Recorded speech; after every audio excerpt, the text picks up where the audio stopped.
une personne sans référence. Un bon matin devient une légende. Namesana nangate koyebanae.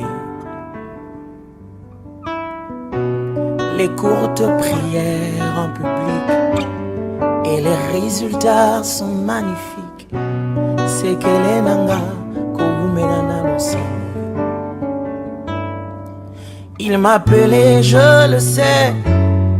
Likabwezo pela katinanga. Namituni ponani. Je vous salue dans le nom précieux de notre Seigneur Jésus-Christ, celui qui est mort pour nous à la croix, qui fait de nous ce que nous sommes et qui nous fait grâce de nous retrouver encore dans ces tranches de temps d'édification avec votre structure ATK Édification et votre serviteur que nous sommes. Nous aimerions partager avec vous un message que nous allons commencer aujourd'hui et pour le finir prochainement. J'aimerais échanger ou partager avec vous autour de ces sujets ou de ce thème intitulé « Recherchez l'Éternel de tout votre cœur ». Recherchez l'Éternel de tout votre cœur. Lorsque je viens nous parler de ces messages, c'est pour un but. Le but, c'est de nous exposer à la recherche de l'Éternel et de nous décrire comment nous devons chercher l'Éternel. C'est ce que nous sommes en train de poursuivre dans ces messages, dans cette courte série. Et j'aimerais commencer par poser les bases en nous rappelant ou en nous expliquant ce que c'est chercher ou rechercher l'Éternel. Lorsqu'on est en train de parler de chercher lorsqu'on parle de chercher l'Éternel et qu'on rentre dans les textes de l'Ancienne Alliance ou le texte de l'Ancien Testament, le mot le plus utilisé pour parler de chercher en hébreu renvoie au fait de désirer la présence de Dieu ou la présence d'un roi pour pouvoir le consulter ou l'implorer. C'est à cela que ça renvoie, c'est-à-dire l'idée cachée derrière chercher, c'est de désirer, c'est comme désirer entrer dans la présence de Dieu ou entrer dans la présence d'un roi afin de le consulter ou afin de pouvoir l'implorer. Mais ce que nous devons savoir à ces stades déjà, c'est que chercher implique des efforts à conjuguer de la part de celui qui cherche. C'est-à-dire, lorsque un homme dit qu'il est en train de chercher Dieu, cela veut également dire que de sa part, il est en train de fournir un certain nombre d'efforts. Il est en train de conjuguer un certain nombre d'efforts pour pouvoir atteindre son but. Et comment définir aujourd'hui de manière simple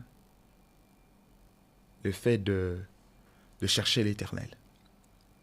Lorsque nous sommes en train de dire chercher ou rechercher l'Éternel, c'est tout simplement une démarche qui est active, qui est volontaire et qui est continue afin de pouvoir se tourner vers Dieu. C'est-à-dire que l'homme s'élance dans une démarche. L'homme s'élance dans une démarche, mais une démarche qui est active. Une démarche qui lui pousse à poser un certain nombre d'actions.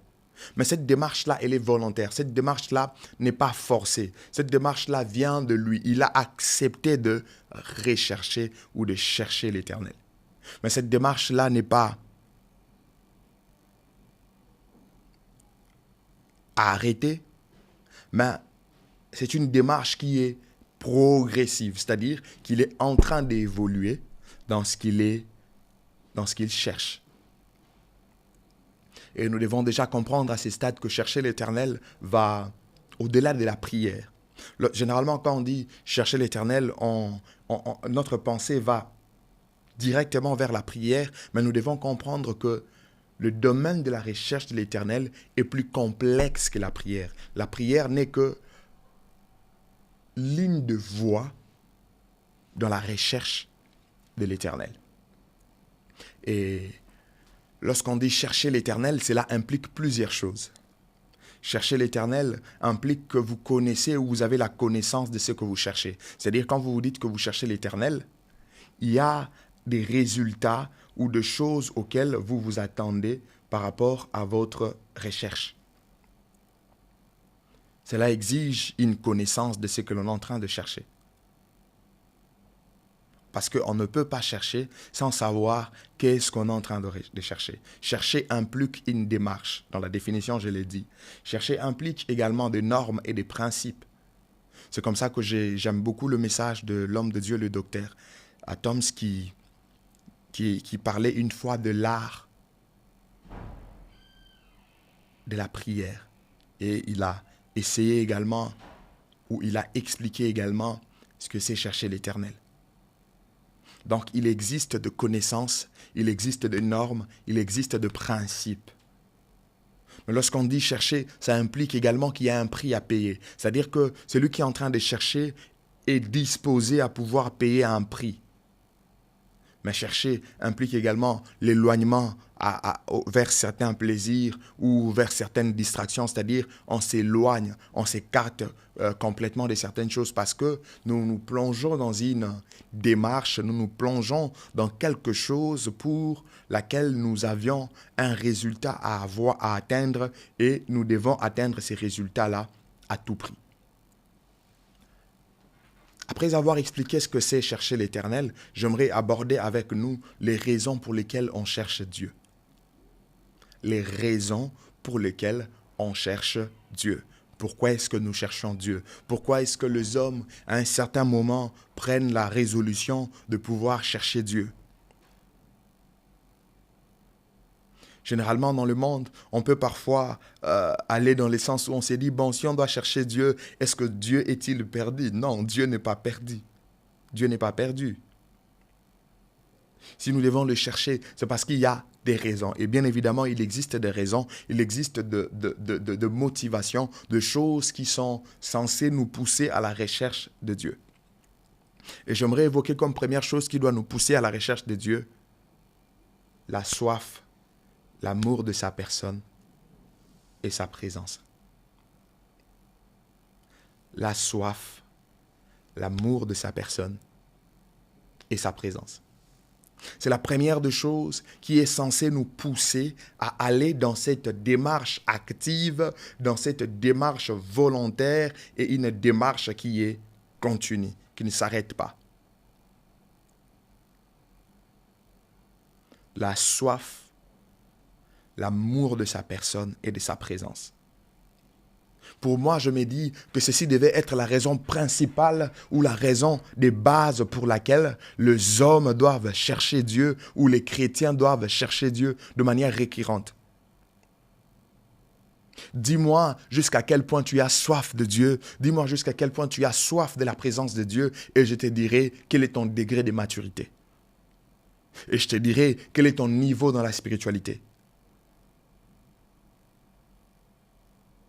On a de plus en plus de chrétiens qui ne sont pas intéressés par la recherche de Dieu. On a de plus en plus de chrétiens qui n'ont pas soif de celui qui est mort pour eux à la croix. On a de plus en plus de chrétiens qui ont plus soif du matériel qu'avoir soif de celui qui les a appelés, qu'avoir soif de celui qui est mort pour eux.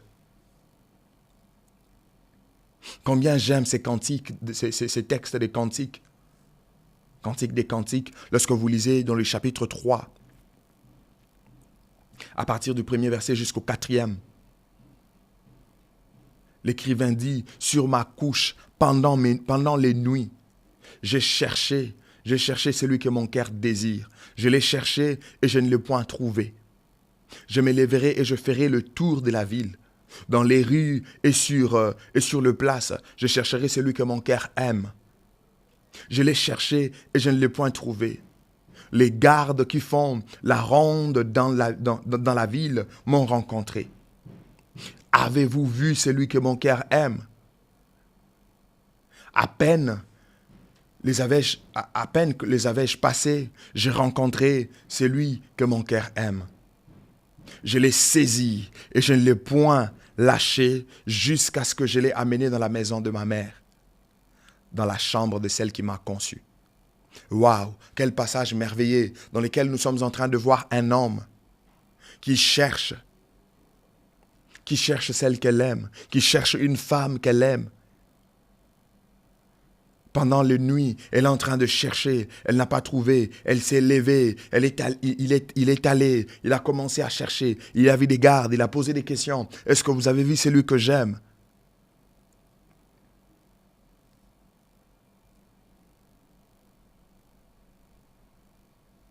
Et après, il retrouve celui qu'il aime. Et vous savez ce qu'il fait? Ce qu'il fait, il ne lui laisse pas, il lui prend. Il va avec lui jusque chez eux. Question de rester avec lui. Question de passer du temps avec lui. Nous voyons clairement ici quelqu'un qui a soif. Quelqu'un qui désire, qui désire une personne. C'est de cette façon que le croyant, c'est de cette façon que le chrétien, nous devons avoir soif de la présence de Dieu. Nous devons avoir soif de la personne de Dieu. Nous devons avoir soif du Saint-Esprit qui a été mis à notre disposition. Parce qu'avant que le Christ puisse s'en aller, il a dit, il vous est avantagé que je m'en aille. Car si je ne m'en vais pas, le consolateur ne viendra pas vers vous. Et on a eu cette grâce-là. Christ s'est en allé et il a envoyé le consolateur. Allos Parakletos. C'est lui qui vient pour nous soutenir. Est-ce que nous avons cette soif-là? Ceci doit être la première raison, la raison de base et la raison fondamentale pour laquelle nous devons chercher Dieu. En deuxième lieu, le problème de la vie peuvent aussi être des raisons qui nous poussent à chercher Dieu. Le problème de la vie peuvent être également ces raisons. Lorsque vous lisez la parole de Dieu dans Genèse chapitre 25, versets 22 à 23, vous allez voir que Rebecca, qui avait des enfants dans son ventre,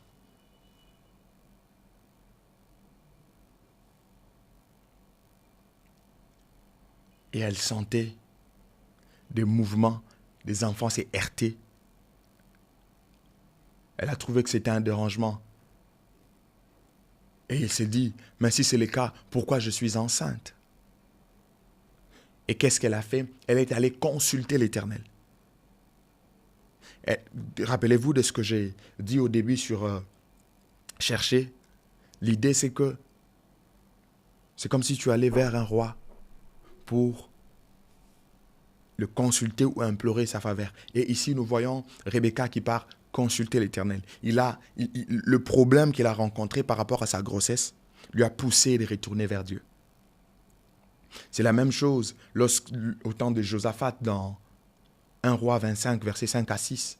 La Bible déclare, puis Josaphat dit au roi d'Israël, consulte maintenant, je t'ai pris, la parole de l'Éternel. Le roi d'Israël assembla le prophète au nombre d'environ 400. Il leur dit, irai-je attaquer Ramoth en Galade ou dois-je renoncer? Et il répondit, monte, le Seigneur le livrera entre tes mains. Il a un problème, il a une situation par rapport à sa gestion de la nation. Et dans ce qu'il veut prendre comme décision ou poser comme acte ou comme action, il s'est dit non. Il faudrait d'abord, c'est Josaphat bien sûr qui lui a donné l'idée. Ils se sont dit non, consulte d'abord l'Éternel. Le problème de la vie peuvent nous pousser à rechercher l'Éternel. Le besoin d'orientation sur une situation complexe peut également nous pousser à chercher l'Éternel. J'aime le psaume 77, verset 2. Le psalmiste dit, au jour de ma détresse, je cherche l'Éternel. La nuit, mes mains sont étendues sans cesse. Mon âme refuse toute consolation. Quand, au jour de la détresse, c'est-à-dire lorsqu'il rencontre le problème de la vie. Et lorsqu'on a besoin d'une orientation, lorsqu'on fait face à des situations complexes, lorsqu'on fait face à des questions qui révèlent de l'ambiguïté, on ne sait pas où se positionner, on ne sait pas quelle direction prendre. Bien aimé, ce sont des raisons pour lesquelles il faut chercher l'Éternel. Un, on doit chercher l'Éternel à cause de la soif, de l'amour de sa personne et de sa présence. Deux, nous devons chercher Dieu à cause des problèmes que nous rencontrons dans la vie ou les difficultés auxquelles nous faisons face. 3. Le besoin d'orientation sur une situation complexe devrait nous pousser à la recherche de Dieu. Laissez-moi partager avec vous quelques vérités autour de la recherche de l'Éternel, ou la recherche de Dieu.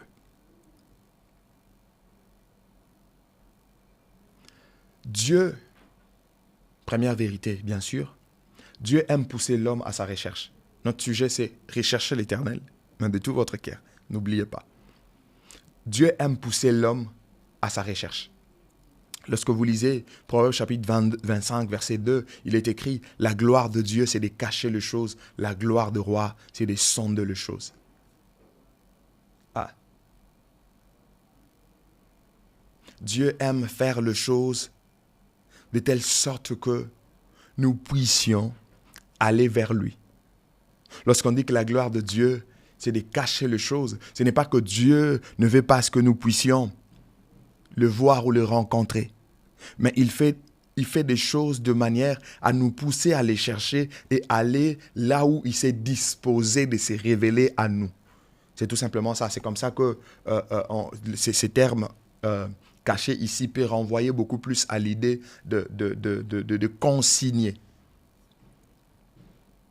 Dieu aime pousser l'homme à sa recherche. Et lorsque vous lisez le psaume chapitre 27, le verset 8 à 9, il est écrit « Mon cœur dit de ta part ». Le psalmiste dit « Mon cœur dit de ta part, cherchez ma face ». Et puis il continue, il dit « Je cherche ta face, ô Éternel, ne me cache point ta face. Ne repousse pas avec colère ton serviteur. Tu es mon secours, ne me laisse pas, ne m'abandonne pas. Tu es de mon salut. » Il dit, mon âme dit de ta part, cherchez l'Éternel. C'est-à-dire, lui, il dit de la part de l'Éternel. C'est-à-dire, c'est Dieu qui lui pousse à la recherche. C'est Dieu qui lui pousse à exprimer cette phrase ou à donner cette orientation, cherchez ma face. Cela démontre à quel point Dieu aime pousser l'homme à sa recherche. Vous savez que Dieu, dans sa manière de fonctionner, il peut même vous envoyer un certain nombre de songes, tout simplement dans l'idée de vous pousser à sa recherche. Dieu fonctionne comme ça. Deuxième vérité que j'aimerais partager avec nous, c'est que Dieu est disposé à se révéler lorsqu'on le cherche. Dieu est disposé à se révéler lorsque nous levons l'option de le chercher.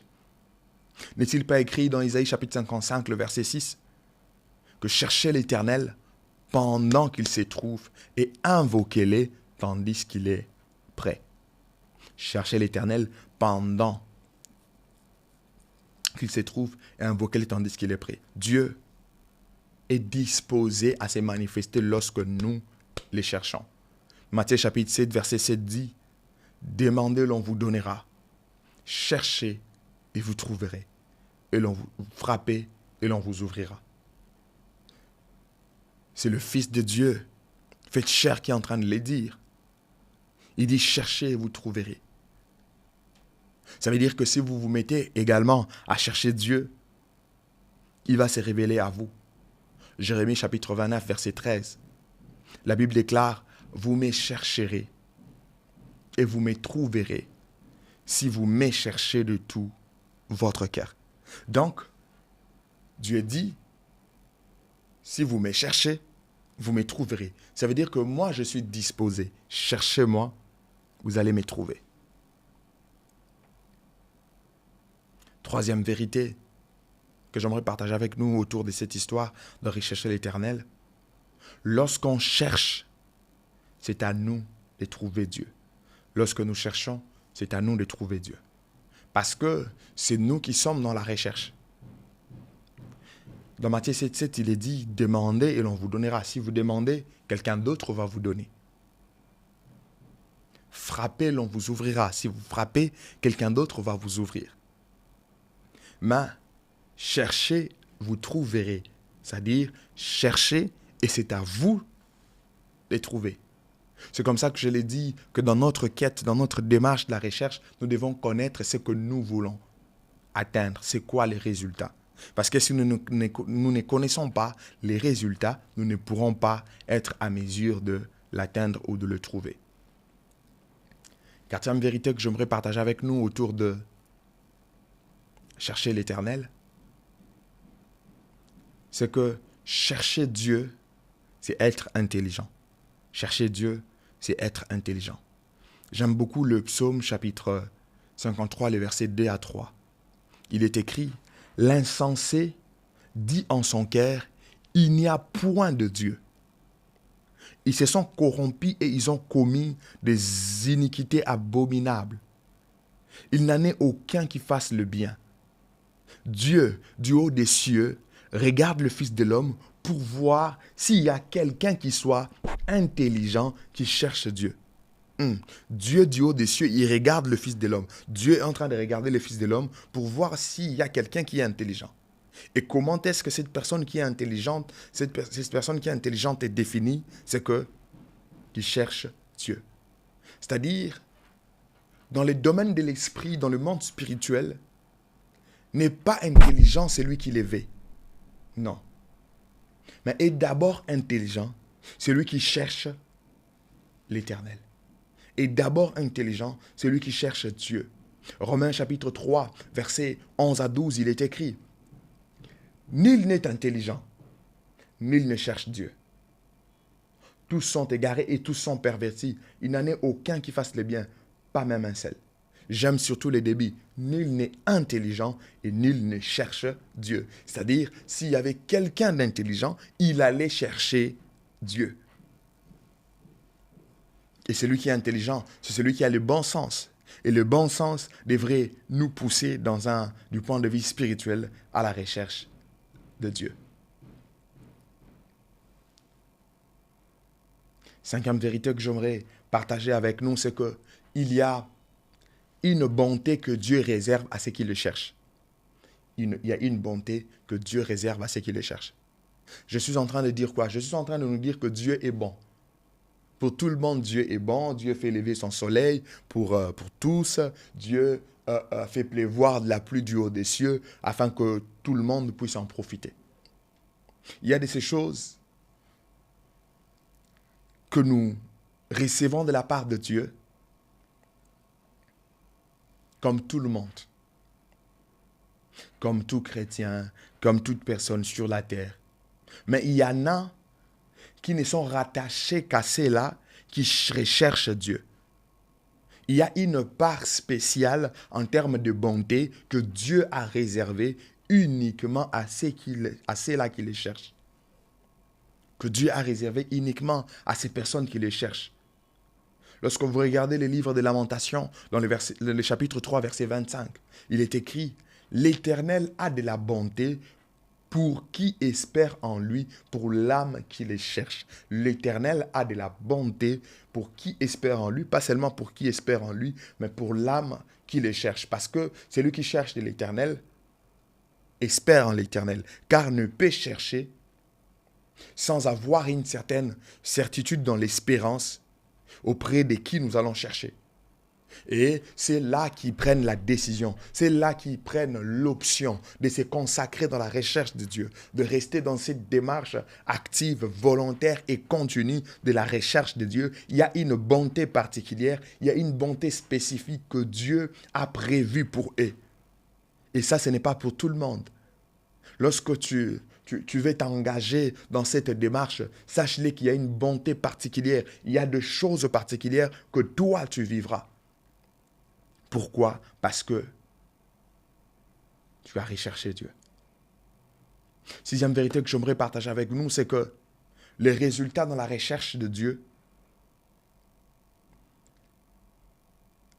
les résultats dans la recherche de Dieu ne dépendent pas de Dieu d'abord, mais de la qualité de notre recherche. Parce que le problème, ce n'est pas nous. Le problème ce n'est pas Dieu. Le problème, c'est nous.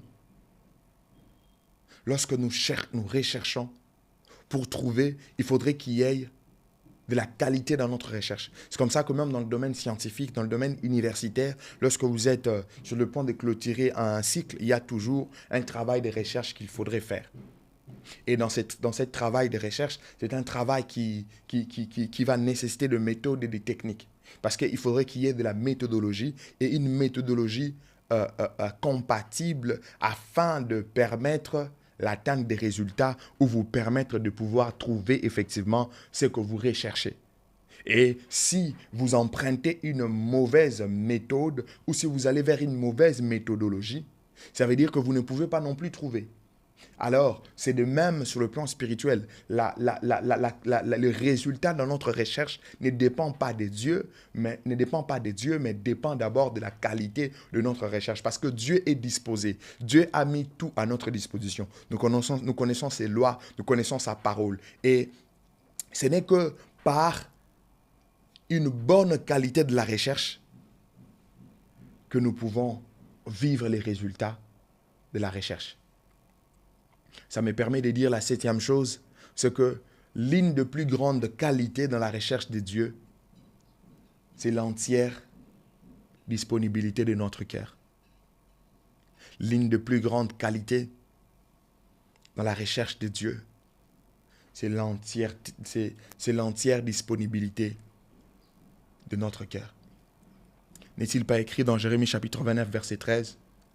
Vous me chercherez et vous me trouverez si vous me cherchez de tout votre cœur. C'est Dieu qui parle. Il dit, vous me chercherez et vous me trouverez si. Il y a une condition. Si vous ne me cherchez pas de tout votre cœur, ça veut dire que vous allez me chercher, mais vous ne me trouverez pas. Si vous me cherchez de manière partielle, si vous me cherchez de manière superficielle, vous allez chercher, mais vous ne me trouverez pas. Parce que vous empruntez la mauvaise méthodologie. Pour me trouver, il faudrait me chercher de la plus belle de manière. Et la plus belle de manière, c'est de me chercher de tout votre cœur. Votre cœur doit être entièrement disponible dans cette recherche-là.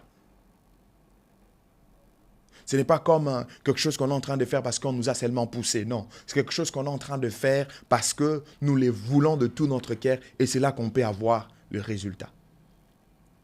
Ouais. Deutéronome chapitre 4, verset 29 dit, « C'est de là aussi que tu chercheras l'Éternel ton Dieu et tu le trouveras si tu le cherches de tout ton cœur et de toute ton âme. » Psaume 119, verset 10 déclare, « Je te cherche de tout mon cœur. Ne me laisse pas égarer loin de tes commandements. » Quelqu'un qui affirme, quelqu'un qui déclare, qui cherche l'Éternel de tout son cœur. Bien-aimé, j'aimerais te dire que tu as besoin de chercher l'Éternel de tout ton cœur. Tu dois rechercher encore de tout ton cœur. Tu te dis que moi j'ai assez prié. Nous avons prié. Nous, on n'a pas commencé aujourd'hui. Mais quel résultat? Est-ce qu'il y a eu des résultats? N'est-il pas un problème de méthodologie? N'avons-nous pas cherché en vain? N'avons-nous pas cherché de la mauvaise manière? Parce que dans Jacques, il est dit que nous prions, nous ne recevons pas parce que nous demandons mal. C'est pareil aussi avec la recherche. Nous recherchons, nous ne trouvons pas parce que nous recherchons mal. Nous employons de méthodes non adaptées. Alors laissez-moi vous dire la dernière chose pour aujourd'hui, qui est la 8e vérité. Les actes à poser dans la recherche de Dieu dépendent du couloir de notre recherche ou des résultats attendus. C'est-à-dire que je ne poserai pas n'importe quel acte lorsque je cherche Dieu. Quand je cherche Dieu, je dois savoir, je suis dans quel couloir, qu'est-ce que je vais avoir comme résultat. Et en fonction de ça, je saurai comment poser des actes. Parce que souvenez-vous que dans la démarche, la recherche de Dieu, nous avons défini comme une démarche qui est d'abord active. Cela implique des actes à poser également. Je suis en train de chercher Dieu. Je suis en train de chercher Dieu dans le domaine financier. Ça ne se limite pas que par la prière. Je dois apprendre à donner. Parce que celui qui sème peu moissonnera paix. Celui qui sème abondamment moissonne également abondamment. Je ne peux pas être en train de chercher Dieu par rapport aux finances et je ne donne pas. Non. Quand je cherche, par rapport à ce que je cherche, il y a des actes que je dois poser. Ouais. Et ces actes-là dépendent de ce que nous sommes en train de chercher. Que Dieu vous bénisse. On se retrouve prochainement pour expliquer concrètement comment chercher l'Éternel. Parce que nous avions introduit et nous avons expliqué ce que c'est chercher l'Éternel. Nous avons expliqué les raisons pour lesquelles nous cherchons l'Éternel. Et nous avions évoqué un certain nombre de vérités autour de la recherche de l'Éternel. On se retrouve prochainement pour commencer à parler de comment chercher l'Éternel. Soyez bénis.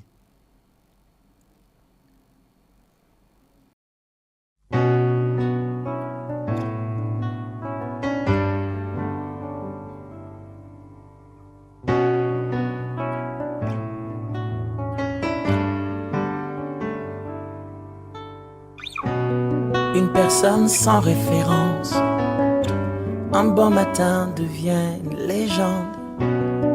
Namesana nangate koyebanae. Les courtes prières en public et les résultats sont magnifiques. C'est que les nanga koumenana l'océan. Il m'appelait, je le sais. Likabwezo pela katinanga na mituni po